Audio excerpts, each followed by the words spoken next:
আপোনালোকে এইটো খাটাং থাকিব পাৰে যে 2026 আগত বিজেপিৰ ভিতৰত থকা আৰু অসম গণ পৰিষদৰ ভিতৰত থকা সৎ নিষ্ঠাবান আৰু দেশৰ কাৰণে কাম কৰিবলৈ অহা সকলো নেতা আৰু কৰ্মী বিজেপি আৰু অসম গণ পৰিষদ এৰি গুচি আহিব। মই আপোনালোকক এইটো ভৱিষ্যতবাণী কৰি কৈছোঁ, হয়নে নহয় আপোনালোকে নিজে চাব যে 2026 আগত বিজেপি খালী হৈ যাব। বিজেপিত অকল সিন্ডিকেট কৰা মানুহকেইটা থাকিব, সিন্ডিকেটৰ মাষ্টৰকেইটা থাকিব অকল। বিজেপিত গৈ অকল দুৰ্নীতি কৰা 2 নম্বৰী কৰা মানুহকেইটা থাকিব আৰু এজিপিত থাকিব বিজেপিৰ ধামাধাৰা কেইজনৰ বাহিৰে বাকী কোনো নাথাকে। বিজেপিৰ যিকেইজন ধামাধাৰা সেইকেইজন অকল এজিপিত থাকিব আৰু বিজেপিত থাকিব অকল সিন্ডিকেটৰ মাষ্টৰকেইজন।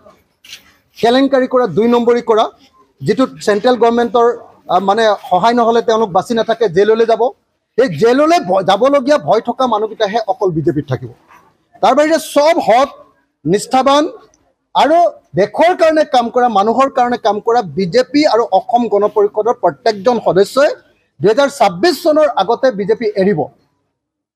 বিজেপিয়ে কৈছিলে যে জাতি মাটি ভেটি ৰক্ষা কৰিবৰ কাৰণে বিজেপি আহিছে। বিজেপি আহি প্ৰথমতে কি কাম কৰিলে?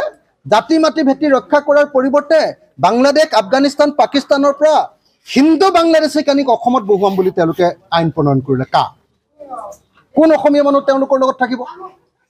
কোনো পৰ্যায়ত থাকিব নোৱাৰে তেওঁলোকৰ লগত। বিজেপিৰ আটাইতকৈ ডাঙৰ প্ৰতিশ্ৰুতি আছিলে যে অসমৰ বানপানী আৰু গৰাখহনীয়া সমস্যা নাইকিয়া কৰি বানমুক্ত অসম কৰি দিব। বানমুক্ত অসম কৰাৰ পৰিৱৰ্তে এতিয়া বানপানী বেছি হ'বলৈ ধৰিলে বিজেপিৰ দিনত, ভয়ানকভাৱে বানপানী হ'বলৈ ধৰিলে আৰু বানমুক্ত অসম গঠন কৰিবৰ কাৰণে কোনো ধৰণৰ কাম কৰা নাই। অসমৰ মানুহ বানপানীত একেবাৰে ককবকাই থকাৰ সময়তো নৰেন্দ্ৰ মোদী ডাঙৰীয়াই এবাৰ আহি ইয়াতে মাত নিদিলে। অমিত শ্বাহেতো অসমৰ বানপানীয়ে নহয় বুলি কৈ দিলে। আনকি তেওঁলোকৰ মন্ত্ৰী আহি যেতিয়া অসমত পালেহি, অসমত আহি তেওঁলোকে ইয়াতে মাছক দানা খুৱালে, ব্ৰহ্মপুত্ৰৰ সৌন্দৰ্য উপভোগ কৰিলে, কিন্তু তেওঁলোকে বানপানীৰ এটাও খবৰ নললে। এটা শব্দ বানপানীৰ বিষয়ে প্ৰধানমন্ত্ৰীৰ এটা বাক্য নাই, এটা বাক্য, আনকি ছ'চিয়েল মিডিয়াতো তেওঁ এটা বাক্যও কোৱা নাই। গতিকে অসমৰ বিপদৰ সময়ত যিটো চৰকাৰ নাথাকে অসমৰ লগত, সেই চৰকাৰখনৰ লগত কোন, সেই বিজেপি দলৰ লগত কোন থাকিব? অসমীয়া মানুহ কোন? সৎ মানুহ, নিষ্ঠাবান মানুহ, দেশক ভাল পোৱা মানুহ, ৰাইজক ভাল পোৱা মানুহ কিয় বিজেপিত থাকিব? গতিকে এতিয়া বিজেপি খালী হৈ যাব 2026 চনৰ ভিতৰত। এতিয়া যিমানবিলাক বিজেপিৰ মানুহে পদত্যাগ কৰিছে, বেছিভাগে এতিয়া ৰাইজৰ দলৰ লগত যোগাযোগ কৰি আছে। কেইদিনমানৰ ভিতৰতে, এই জুলাই মাহৰ শেষৰ ভিতৰতে বিজেপিৰ এটা ডাঙৰ নেতাৰ দলে আমাৰ ৰাইজৰ দলত যোগদান কৰিব। আৰু কিছুমান মানুহক আমি 2 নম্বৰী মানুহ, কিছুমানক অৱশ্যে সাম্প্ৰদায়িক বিজেপি মানুহবিলাকক আমি আমাৰ দলত যোগদান কৰাব নোৱাৰোঁ। কেলেংকাৰী কৰা আৰু চিণ্ডিকেট কৰা মানুহবিলাকক আমাৰ দলত ল'ব নোৱাৰোঁ। সেইবিলাক তেওঁলোক হয়তো বেলেগ দললৈ যাব।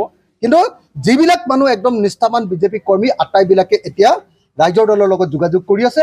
অচিৰেই এটা ডাঙৰ যোগদান কাৰ্যসূচী হ'ব। মই আপোনালোকক আকৌ কৈছোঁ, 2026 চনৰ ভিতৰত অসমত অকল চিণ্ডিকেট কৰা, 2 নম্বৰী কৰা, দালালি কৰা মানুহকেইটাৰ বাহিৰে বিজেপি দলত আৰু কোনো নেতা নাথাকেগৈ।